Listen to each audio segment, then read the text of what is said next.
Good morning. Great pleasure to be here. I want to talk to you about what I consider to be a very vital subject in our national affairs. And that is about what is institution building in business. And the second part of my talk is what management education and corporate training can do about evangelizing institution building. If you think of a society like ours or any others, it is driven by 3 E's, as I call it. Enterprise, which means trade, business, companies, people trying to generate money. If you are able to do that, education.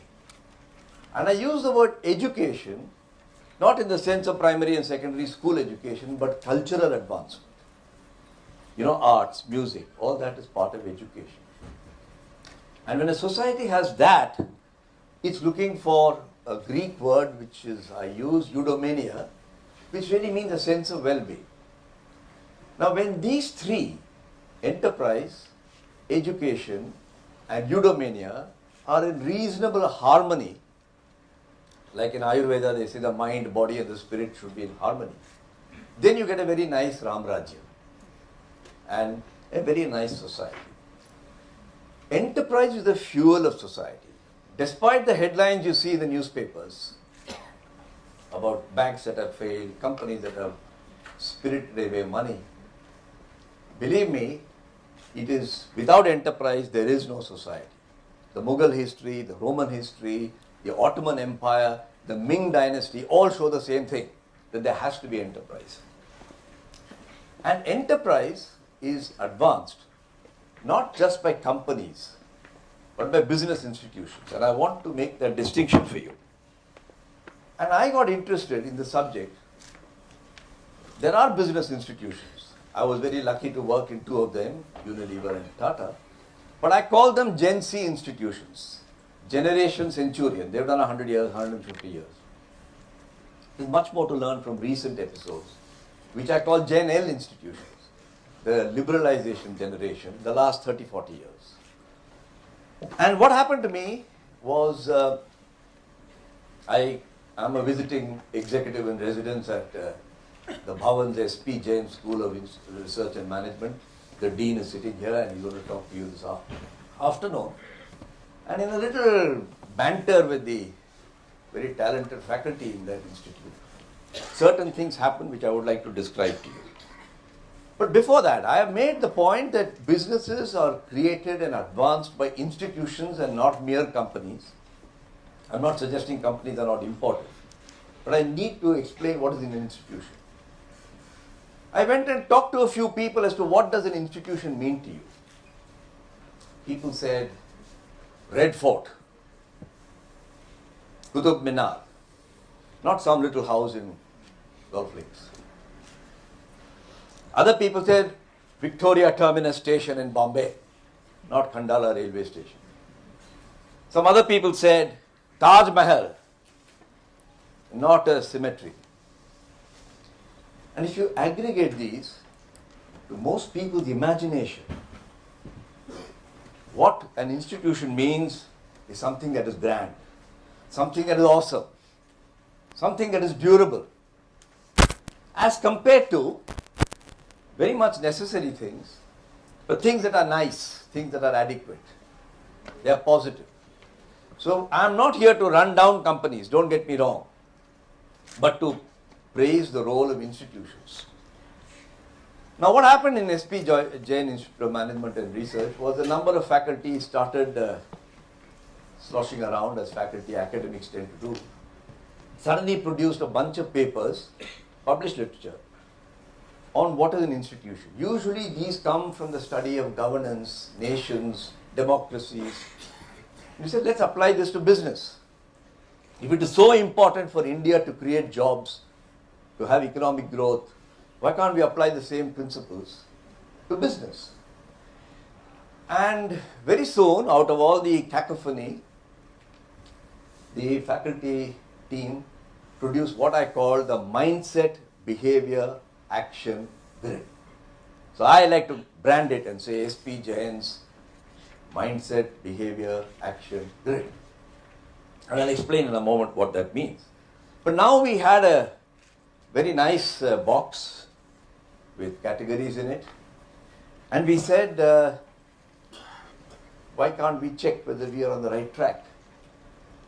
Luckily, I've been in the corporate sector for some time, so I went along, talked to 4 or 5 very accomplished leaders to test and validate whether we are on the right track. I came back and I said, yeah, we're probably on the right track. Now we should go out and do some field interviews.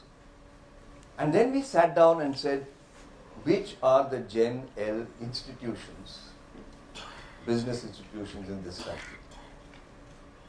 Which really took off around the 80s, 90s. And we found something very odd, that there are not too many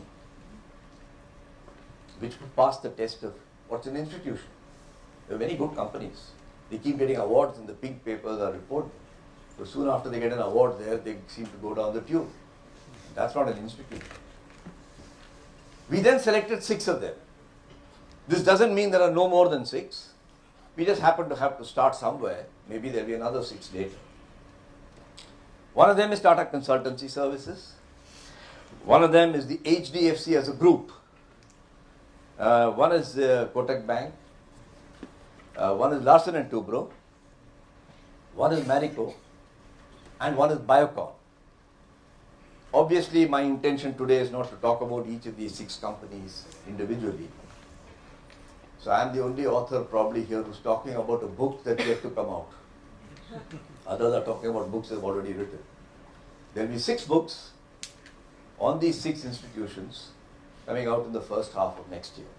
So I'm doing an advanced preview, but I'm more doing this to share an intellectual idea rather than to promote a book. These 6, just these 6, account for 2 million direct jobs in the last 30-40 years. They account for 10 million indirect jobs. And they account for 25% of the market cap of the Bombay Stock Exchange. Just imagine. The value of the Bombay Stock Exchange is 140 lakh crores. And just these 3 companies, these 6 companies, account for about 30 lakh crores. So, we are now talking of big guys who can make a difference to this economy in creating jobs, direct and indirect. I'm not being dismissive of them, but it's not a Swiggy or something, it's real stuff. Now, I referred to this mindset, behavior, action grid. That was like the Vedant. And I need to just tell you very briefly, in the limited time, so that your curiosity is awakened and you can think about this yourself. Academics like to create 2x2 matrices with boxes. And we also did the same thing. I'm not going to use any charts because we are subjected to so many charts in the course of a day that we go nuts. Imagine an x-axis in which you have 3 points. The first and the lowest point on the x-axis, or the closest point to the junction, is what I call a manager. A manager is a guy who, as the name implies, just manages day-to-day operations. The next is called a leader. As the name implies, he leads a large number of managers. And the furthest point, I call a shaper. A guy who's a leader of the leaders, who's able to architecture something. So clearly there's progression when you go from manager to leader to shaper. And on the y-axis, we talked about what kind of priority that person works to. What is the leadership priority? Because the first one is style and content of work. And we put 3 again. Whether he's interventionist. An intervening style is, acha ye problem hai, aisa karo. This has happened, then do that. He offers people quick solutions. The next level is when he is actually managing. And the third level is when he's actually anticipating what's going to happen in the future. And so if you think of this, there are 9 boxes. And the most advanced of those boxes is the 9 by 9, and the most least skillful is the 0, 0. And then we found something very interesting. When we went and talked to these 6 companies, In these 6 companies, there were dense population of entries below the 5-5 position as well as above the 5-5 position. Whereas when we went to companies, they were largely dominated by below the 5-5 position. So now you could see a pattern. Many dots in the X-ray, if I might call it an X-ray, on the lower side for ordinary good companies, by the way, I'm not talking about bad companies, but a very well populated diagram for, and this is a 3x3 box which we have called SP Jain's Mindset Action Grid. Now we had 6 companies and faculty along, and I gave them some assistance, went along and interviewed the CEOs, the people who deal with the company, sometimes suppliers, sometimes colleagues, sometimes former employees, and we put it all into an abracadabra box. And I need to, before I conclude, tell you what we found, which is what I propose to do now.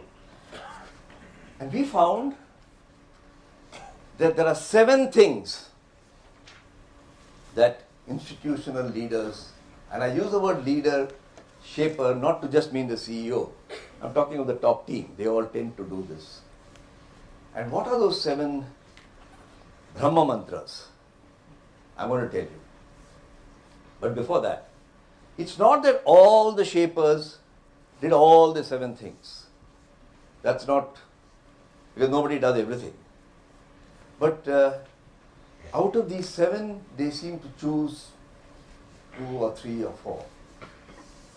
They were like orchestra conductors who had a violinist, they had a tabalchi, they had a flutist, and they would play different people to produce the music depending on what music was desired to be produced. So what are these 7 instruments which they managed to produce a symphony and an orchestra in, which created a great institution? And that was the subject of the summary that I'm going to tell you. The first one is leadership's attention. We found that company leaders spend a lot of their time solving problems efficiently. Don't get me wrong, I'm not saying it's not valuable, it's hugely valuable. But I'm just marking the difference. Whereas when you went and talked to shaper leaders, they were like mothers who were raising children, dealing with the short-term problem, but never losing sight of their ambition for the long term. They had a long-term sustainability in the approach and decisions that they took. The second instrument in the orchestra was purpose. Why does this corporation exist? And with companies, ordinary company leaders, they were very much focused on the shareholder. And you see this in the startup world, which everybody goes gaga about. They are only focused on valuation, a single-minded focus on shareholder return. When you come to institutions, they are thinking of everybody who is impacted by the company. Suppliers, distributors, employees, retirees, and so on in the community. And if you think of Tata, you think of Birla, you think of Unilever, I'm choosing companies where I have had some experience, I'm not saying they are the only ones, Godrej. You'll find this pattern very clearly replicated. So I have covered attention, purpose. The third one is thought.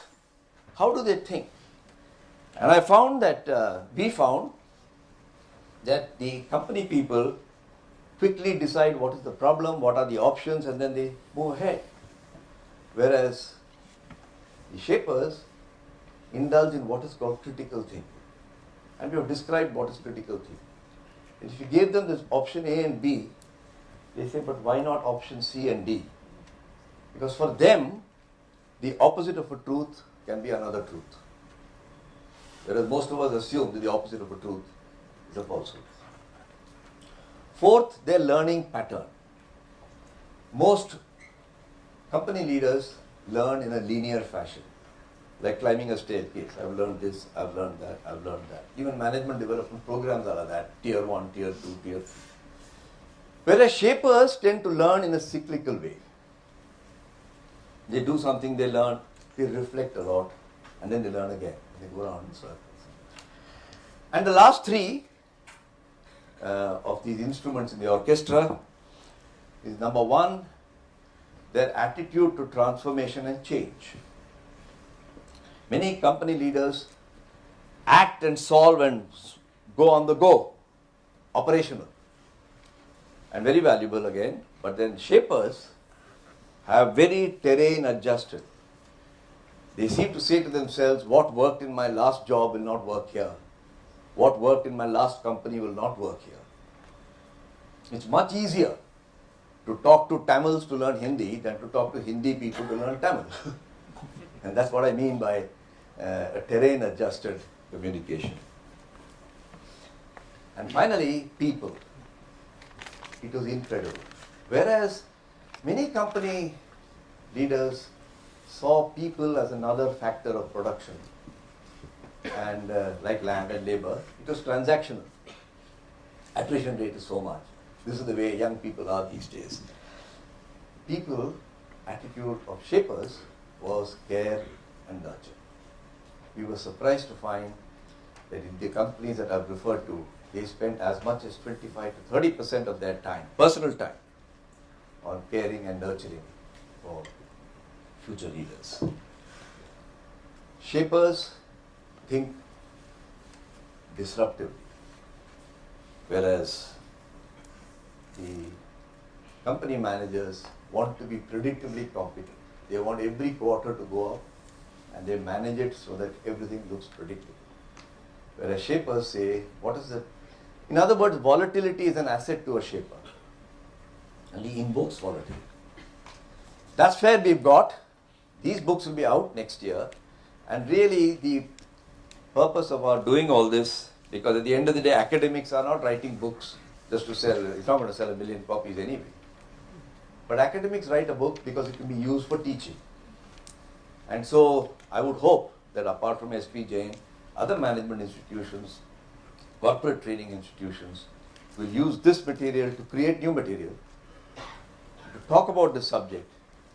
Because I can tell you, if India is to be a $5 trillion economy 2025 or 2027, we need 60 institutions, not 6. Thank you very much.